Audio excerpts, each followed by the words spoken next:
daawad baa ku xeerane dhirta inaad xurmaysaan ku xafida ugaadho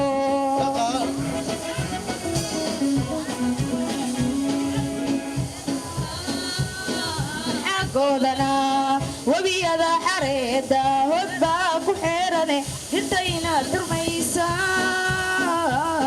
ku xafida ugaadho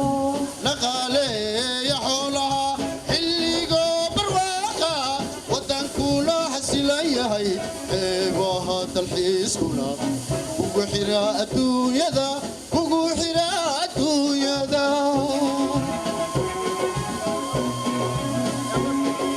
naqaaleeya xoolaha xilligoo barwaaqa waddankuna xasilan yahay eebaha dalxiiskuna kugu xira adduunyada